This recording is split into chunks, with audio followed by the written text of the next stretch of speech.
ozalaki wana kabila wana ata opesi mutu mbongo oleka kaka lobi na kabila bêtise lobi pe ozali moi groupe ya batoyo bakomo kobenga chef de l'état Félix avec légèreté inqualifiable. Même des choses faciles à faire pour rétablir l'autorité de l'état, le respect, strict respect du chef de l'état, vous ne faites pas. Rapport ya lelo ya coronavirus 27 guéris, 4 décès, 117 atteints. Pona nini botuna kate papa Muyembe 27 guéris, ajoute-nous comment? Tu les as guéris avec quoi?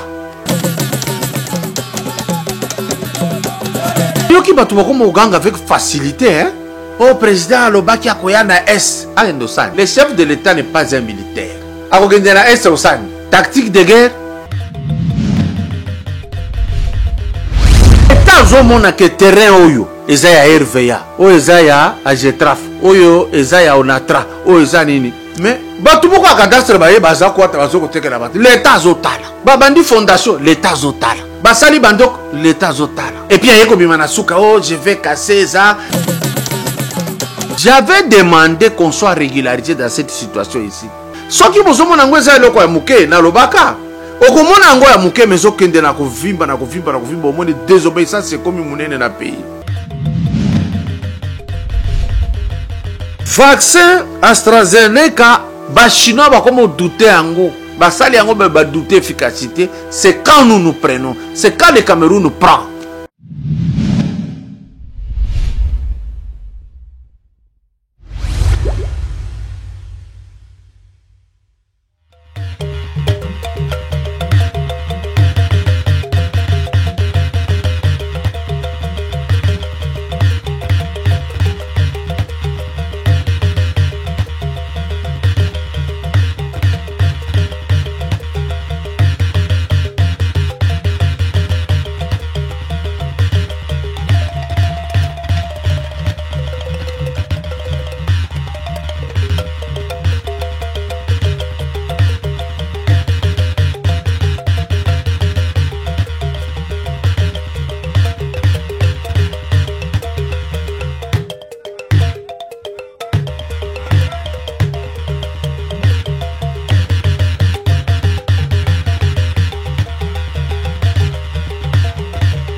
Bonjour, bon après-midi chez vous, chers internautes, amis de la télévision Yambi.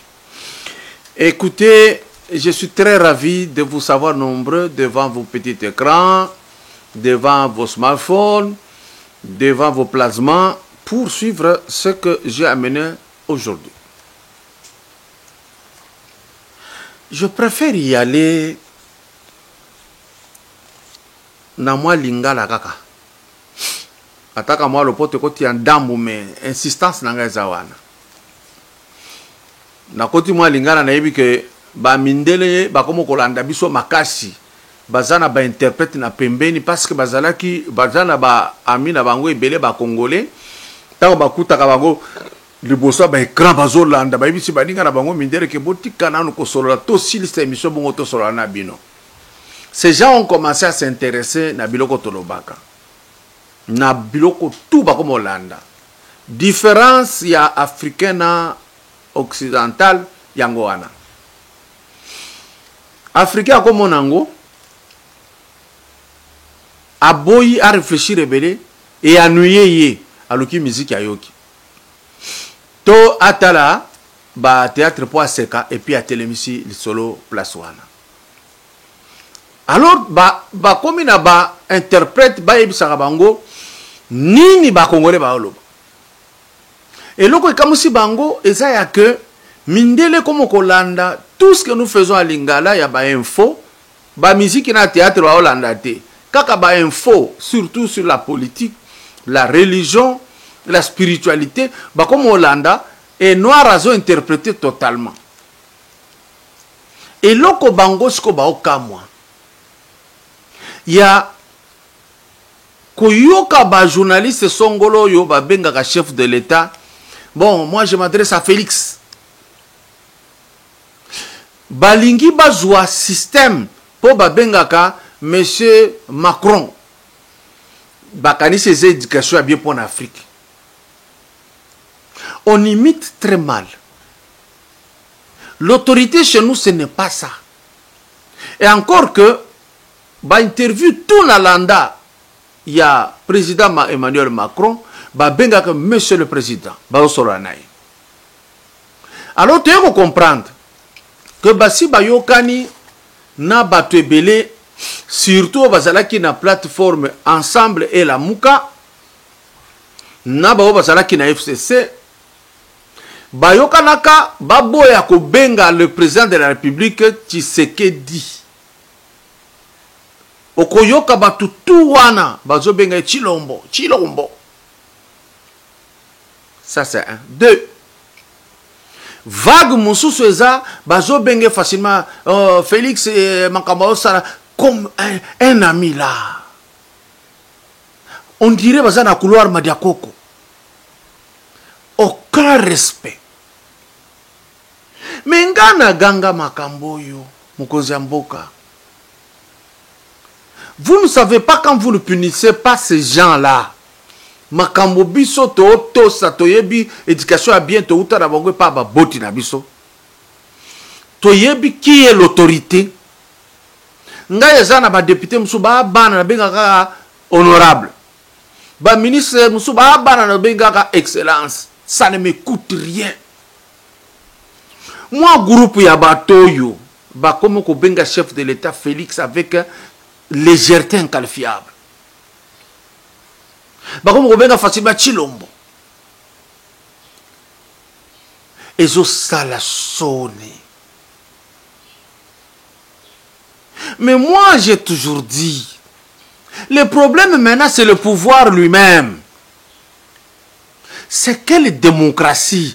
Ni démocratie ni bolingi bo pesa batu. Et uti wapi démocratie wana? Tango bozomona bato ya zone CFA ba peuple na ba président au nom de la démocratie tango ba gangaki Macron azoloba agangeli bango na ba chef de l'État na ba population. C'est pour vous dire que démocratie est l'état pur et zalakati.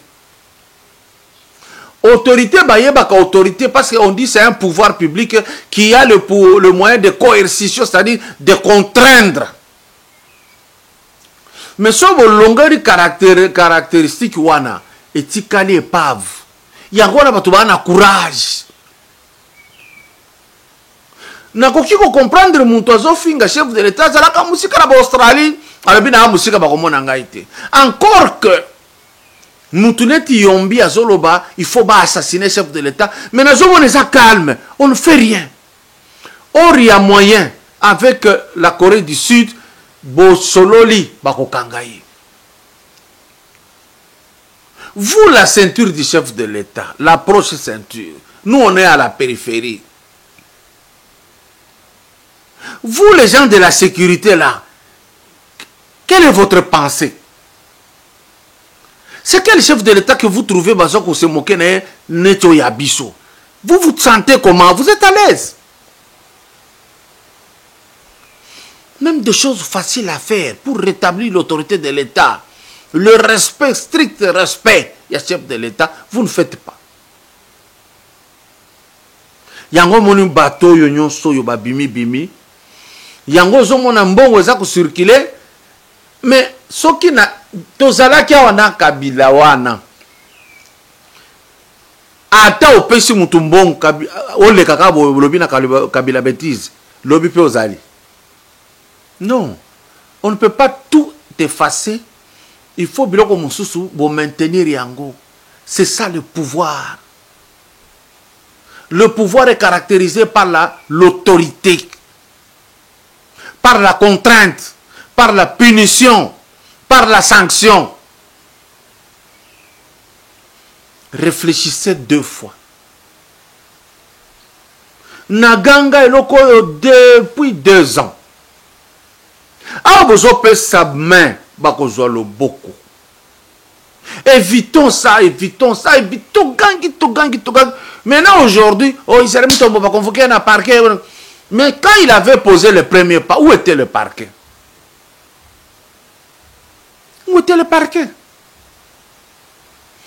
Vous laissez, vous laissez. Il y a encore quel problème? L'État a que terrain oyo. Ezaya RVA.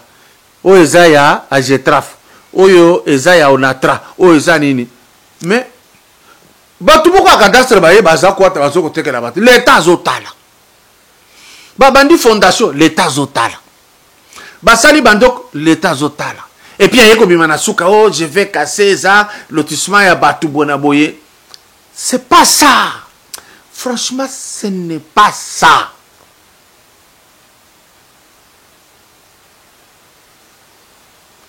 Kasi na baluba bazolo bakuji mamudilu achiri kulu bala bala. Boma mwinda tango zananu na ebandele sobe.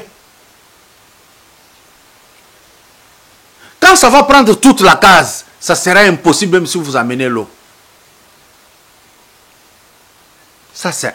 2. Nayoki batu bakomo uganga avec facilité, hein? Oh, président alobaki akoya na S. Ayendosani. Aye na S, le rôle a yakenda place tout. Mais je conseille au chef de l'État de ne pas s'hasarder pour prouver à ces gens-là que je les aime. Balobaki, je vais aller rester à l'Est. Le chef de l'État n'est pas un militaire. Akogendena Est Osani. Tactique de guerre. Les gens qui sont censés aller à l'Est, mettre le quartier général et chef de l'État, Bazali, Yenda Poni, Bokende Kofanda place wana, Bozonga. Le fait que Bakeba Fandiwana, Ezaye Moko chef de l'État de Fandiwana. Nayoki Bamsou Bokomo Maréchal Bobutu Ndengaza Okende. Maréchal Akenda Frondenge wana te. Vous savez quelle histoire vous? Oya zana image Mobutu azobunda azobeta masacha pesa nayo. Mobutu faisait la guerre médiatique aussi. Aye na zamba quelque part à telemi bazo filmer à lobi makambo chile, mais c'est pas là il y a la guerre. Ah musika na isika guerre ezali. Et puis Mobutu déplacé, accueilli, et si on va sécuriser, basi va prendre parti, bâtir va paramètres sont en place la sécurité de Mobutu ake. Obama na guerre ya Afghanistan. Tant on va jouer le kababoma Ben Laden, bino bo monaki Obama na grande puissance, o beaucoup misaka Obama, ake na Afghanistan, massa chez obete persos qui veille persos bête. C'est quoi cette histoire de demander au chef de l'État d'aller à l'Est? Quoi faire? Wana eza ba stratégie oyo totanga na Bible ya roi Akab. Roi Akab, Bible zoko makenzambe afandi na ba ange zoloba. Roi oyo azo faire souffrir population na ngai, peuple na ngai. Nasala nini po alongwa wana? Na kati ya banjelu moko atie musapili kolo. Alobi nzambe nga na yebe eloko na kosala po akufa.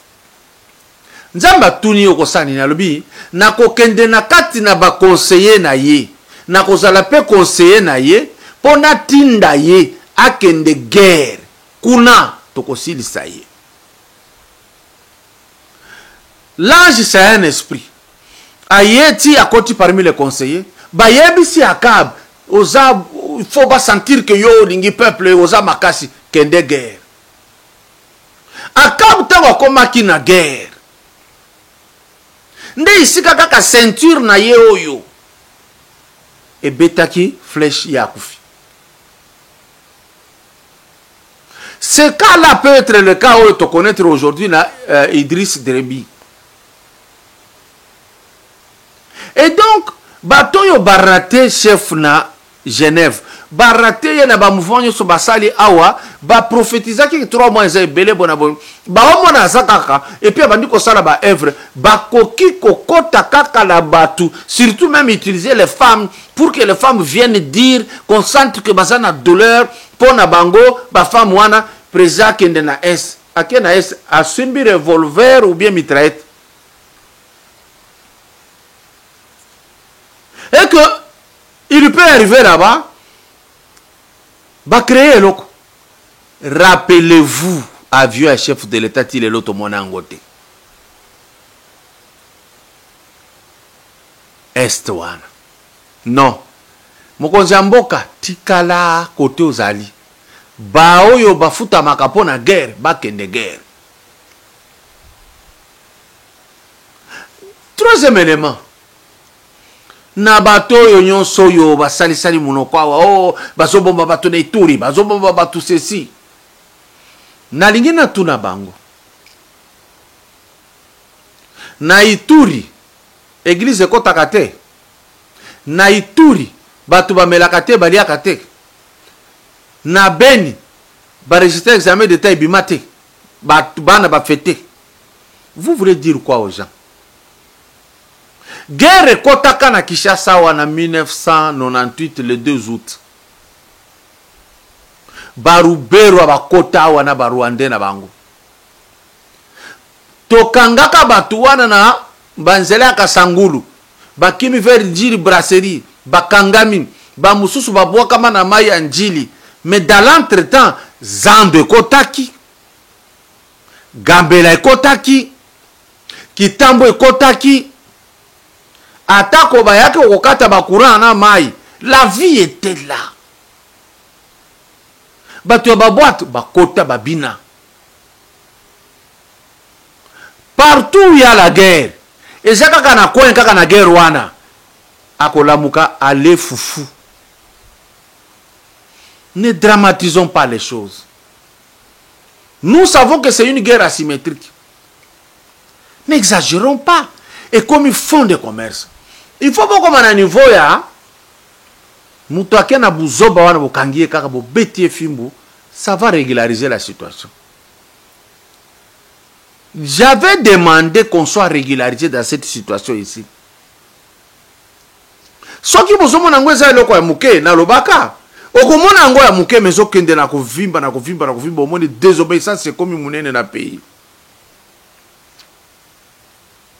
Et l'obéli kaka oyo Israël mtomo lobaki ba ofuta ba militaire $20 bokoki koya ko recruter ba militaire mususu baza na kan Tchachi to na kan Bumba to na kan Kokolo to na kan Mobutu ke bakende ubiki bomango guerre alobingana kende okufela $20 omonta mususu ba bandi miteneri basali makamu. C'est-à-dire on a attaqué le pays par cette parole là-bas. Si vous ne punissez pas, vous donnez seulement un conseil. Sachez demain, l'autre va faire autant. Nous sommes dans quel pays, s'il vous plaît? Il faut que vous compreniez ces choses. Vous voulez qu'on crie comment?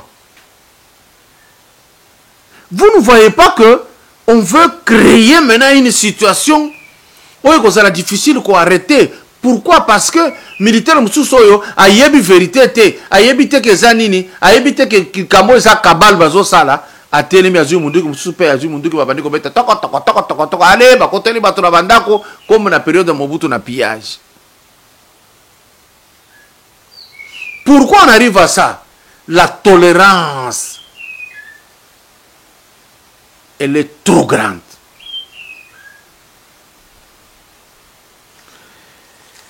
Ah, tosi tolobi. Rapport ya lelo.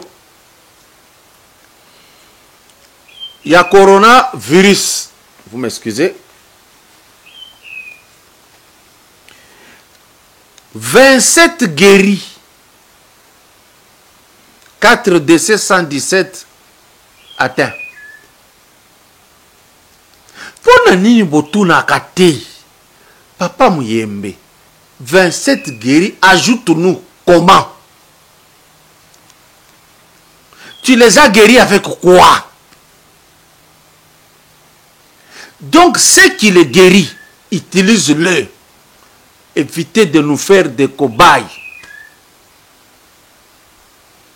Vaccin AstraZeneca, les Chinois vont douter en go. Basali yango ba douter efficacité, c'est quand nous nous prenons, c'est quand le Cameroun nous prend. Et ça li ba dégâts à l'Afrique du Sud, mais nous prenons quand même. Vous ne vous posez pas la question, peuple congolais, qu'est-ce que vous êtes? Soto bimika na nzela biso tout ebele toke to sali eloko wana ekoli mwate to tumbi pe yango ekei. C'est de poser la question, professeur, yo ministre Teni, les 27 guéris, avec quoi? Dans l'équipe image à moi si Emmanuel Macron président de France. La première dame Brigitte Macron a lobby à Bella qui yango ba traité à biki. Ba tuna na moi siwana. Yo ba traité yo biki mais mobali na zo boye la ba tu ba traité bango ba zo vaccin. Vous ne comprenez pas. Où est la jugeote?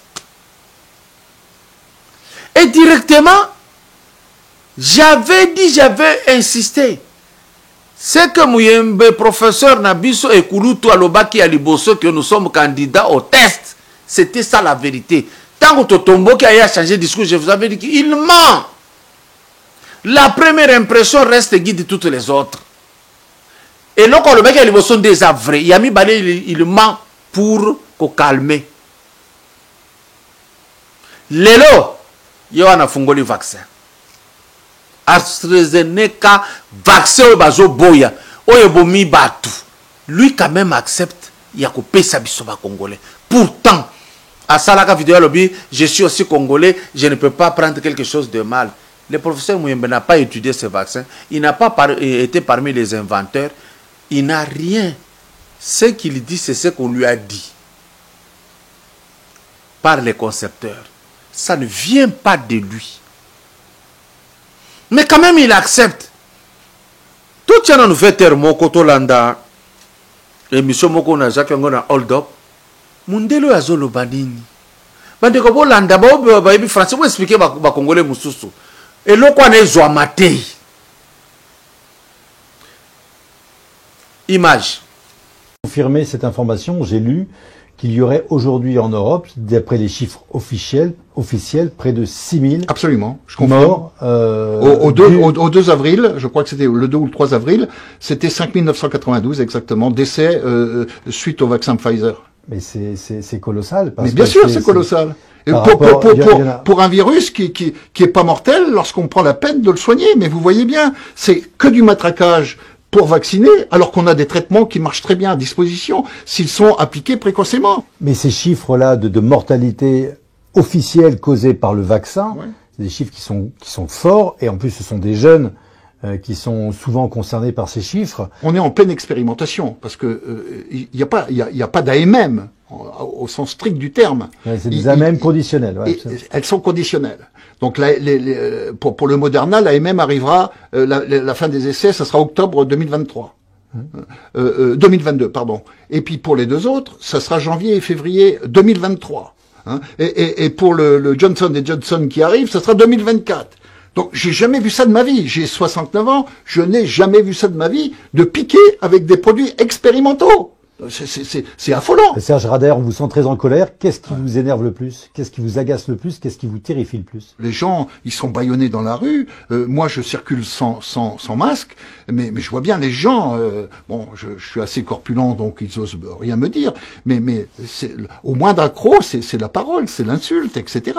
Donc on est en train de, c'est la délation. Donc il faut absolument réagir. Sinon, on va se retrouver dans une dictature et on pourra plus bouger. Vous voyez, l'Italie actuellement, depuis que Draghi, le patron de la BCE, un ancien de la banque américaine là, de Goldman Sachs, il est en train de, en quelques semaines, l'Italie, ça y est, ils peuvent plus bouger. Ils ont voté l'obligation vaccinale pour les fonctionnaires, pour les enseignants, pour les personnels, même pour les pharmaciens de ville, etc. Il y a plus de morts. Vous savez qu'il y a plus de morts depuis qu'on vaccine. Un seul chiffre. La Grande-Bretagne. j'ai retenu le chiffre, 60 113 morts pour toute l'année 2020 du Covid. Ils ont commencé à vacciner le 8 décembre, ils en sont arrêtés au 15 mars, ils en sont à 125 000. Il y a eu 65 000 décès depuis qu'ils ont commencé à vacciner. Les chiffres, Israël, Bahreïn, Émirats Arabes Unis, Chili, Portugal, même le caillou de Gibraltar, les Seychelles et tout, vous analysez, ce sont des pics de contamination et de mortalité. Donc il faut arrêter là. Donc on le crie. Arrêtez, stop, il y a plein de lanceurs d'alerte qui le disent. Aucun relais dans les médias. Donc il va falloir déballer la problématique. Hein, des vaccins, pourquoi pas, au bon moment, justifié, mais sûrement pas dans une période épidémique. Parce que dans une période épidémique, vous faites pire. On l'a vu avec la dengue vaxia, mais on l'a vu aussi avec la diphtérie. On l'a vu avec le tétanos. On l'a vu avec les autres maladies. Où, à chaque fois que la diphtérie 38, t'as un pic à 3006, alors qu'on était descendu à 600 et qu'on aurait été de toute façon, au début des années 50, à 200 cas, à 200 décès par an. Hein. Et puis, il va falloir qu'on revoie le protocole des vaccins. Hein. Aouti Koloba, ouvertement et clairement, Bango Baza du domaine, que depuis bâtir vaccin en Angleterre, Batou Bakoufi 65 000 personnes. Atangi na Brésil Bakoufi, na Israël Bakoufi, mais j'avais une sœur là-bas, on a ça la médecine, ça, Israël peut azouaki. Abenga anga lisusu teta on a vu ça que okoyoka sango. Depuis on dit kokufwa après vaccin wana, abengi nga lisusu te pona koyebisa nga que je suis docteur. Je lui avais dit que tu es nègre, tu ne penses qu'à négresse. Je sais ce que nous sommes. Ce que nous dirait le bien, on dirait à côté biso. Bon au vaccin. Vous allez vous poser des questions. Ce n'est pas possible. Et le c'est là où nous allons nous prendre. Et bien, quand la cérémonie, là, vous amenez quoi? Quand on vous demande, vaccin au PCZ, je renforcer l'immunité. Donc vous voulez aller prendre ça pour ça. Ah, tu as dit que la maladie, mon sous soit immunité, zate. Et ça, quand il y a yo, bateau yo baye nango, nde ole ko fobi sotozoa. Toza ndengenin. Qu'est-ce qui se passe avec cette nature? Basala biso la matière nini. Nauti kolanda émission moko ya ba confrère na biso misatu. Coup de chapeau na émission ya radio B1. Nalanda ki lelo na mutuka Monsieur Arsène Kamango, Monsieur Pascal na Monsieur Jipika. J'ai aimé qu'est-ce qu'il faut faire pour arrêter la corruption. Mais quand tu vois na balekisa ki IGF elengeta na ba rapport a pesa ki moyibi o bayibi bamboko na Congo. Tant que fungoli téléphone papa moko nde a marqué ngai tango alobi oh batu bazoi ba mbongo ebele ba okanga bangote soki baza na prison na salle eza climatisée mais bana ya batu po bayibi kaka ntaba ya pamba bazuye bake kotinde na kanyama kasese baza konyokola. Ce que je reproche à mes confrères, c'est de laisser passer ça sans donner une bonne réponse. Or bayebi, or quand vous laissez comme ça, yé papa na kanisi ndengezali. S'il y a moyen de revenir sur ça et expliquer à des gens qui vous suivent par millions, Kanyama Kassé c'est prisonté. Bakuluna bien sûr, ozoroba bana batu. Mais papa n'a pas expliqué bana batuana. Bakangai bango ponani. Ba osala musalani, bazayo osala musalani. Ya ko boma batu, ko beta batu. Alors, tango bakena bango na Kanyama, bakomi ba salarié, bakomi ba travailleur na service national, ba na bolo côté. C'est de mentir. Il fallait que Arsène Kamango, Pascal et Jipika, boyebisa papa na directement que papa non, ce que vous dites est faux. Bano ya kuluna bazo kende ba pesi bango musala. bakomi batu important mais papa Zoloba bango bazokende konyokama na misala parce que le cas de détournement dans le droit pénal comme sanction ezalaka que eza travaux forcés. Alors papa Zoloba bazokanga bango bake travaux forcés. Est-ce que bango va détournaki? C'est ça le problème. C'est ça le problème. Et alors il faut dire, il faut nana sepelaka tango Thierry Kambundi basala ke mission na bango so poser question ba pêche réponse so ba pêche ba lobi to ko luka to ko pêche réponse et puis ba pêche réponse. Vous laissez que bano baso kende kanya makase c'est à prison. Papa wana c'est ozolandanga na répondre yo. Même yo so bakangi ozana makala ozana possibilité ko tia ventilateur. Prison ndenge ezalaka partout au monde. Ezalaka lieu oyo, conditions de vie eza normal, mais oza privé de liberté. Néanmoins, ce que Pascal a dit, pour nos travaux forcés, il fallait bazwa batu, bakende kosala musala selon condamnation na bango, so travaux forcés, a bandako na maçonnerie, ba kotse na cordonnerie, ba kotse ko komba ba kosala. Et ici, peut-être vous faisiez allusion à Kamere. Non! Le cas Kamere est en appel. Puisque c'est un appel, il y a un effet suspensif. À Koki Kobanda déjà, condamnation te ya travaux forcés à Kende Kosala. Non. Parce que appel et Koki ko quitté. Ou bien appel tango et confirmer ce qui a été décidé au premier degré. Eh bien, quand c'est un travaux forcés. Nana kenda na makala kuna na stage tango na zalaki na 3e graduat droit. Bazaki ko encadrer nga na juge yane oya kufaka. Parce que kolongola bato ya travaux forcés bazo kata ba matiti ba bongishi partout là, j'ai vu. Et puis il faudrait arriver à dire à ces gens-là que les Congolais ont croire que so bakangi muntu il faut même jugement ba yakotika na ba parcelle ba tukomoni muto to utiko kangezaki bona bon. Non, vous n'êtes pas censé tout connaître. Alors bino bozotika bango comme qui dirait ils doivent connaître. Il y a de ces gens-là bakangiye do bakangiye te ba bengisiye na parquet tangwa ke kuna asali ba aveu.